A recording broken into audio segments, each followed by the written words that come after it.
Uber's CEO made headlines when he said he would buy every single autonomous vehicle that Tesla can produce. Next year, 50 people in Japan are going to start using driverless taxis to get between their homes and the local grocery store. They're going to try this in Kanagawa Prefecture.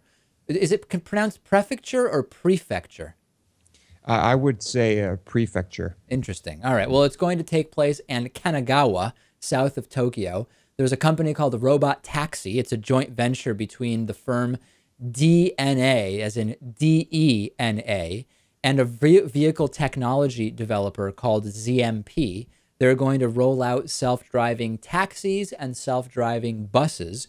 The technology in the taxis will include GPS, millimeter wave radar, stereo vision cameras, as well as image analysis to get around. During this trial period, the taxis are going to drive a distance of about 3 kilometers or just under 2 miles, partially on major avenues, and there will be crew members on board to begin with in case they are needed to avoid accidents. A few people emailed me asking, why does it seem like Japan is always so far ahead of the US technologically?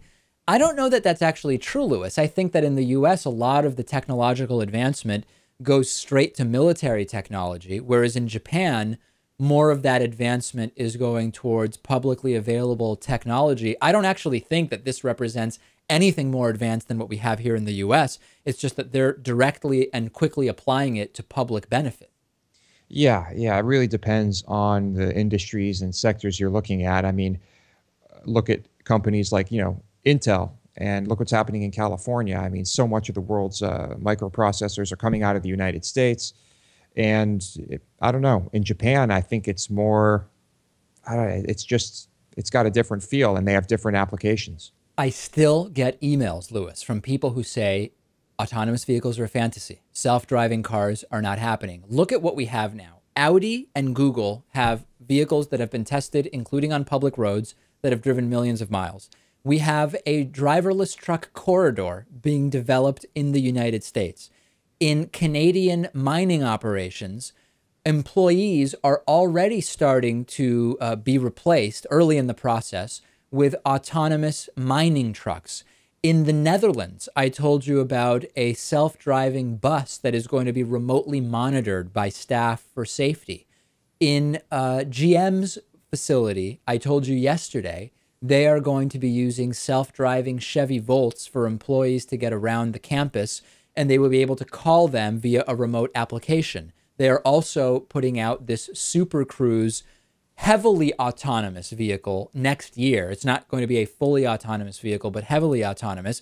And Japan is moving forward with tests of driverless taxis. How could anyone who has any connection to the real world, Lewis, still insist that either A, this isn't happening, or B, that it's 50 years away? Well, it may be, I don't know how long it's going to be until all cars are autonomous. Of course. But it's definitely going to happen because autonomous vehicles means that big companies with lots of money can afford to lay off employees and have robots working for them instead of people, which means more profit. And so we've talked about that, right? We've talked about the reality that autonomous vehicles will lead to job loss. Yes. And that's something that society will have to deal with. But it's not going to prevent autonomous vehicles. And Lewis is making a good point, which is, while we may not like it, when there is such a profit motive from something like this, it's going to happen. Companies are going to do it. That's not the reason why I believe it is inevitable, but it's certainly a big factor. Huge factor. Dave, profit drives everything in this world. Everything.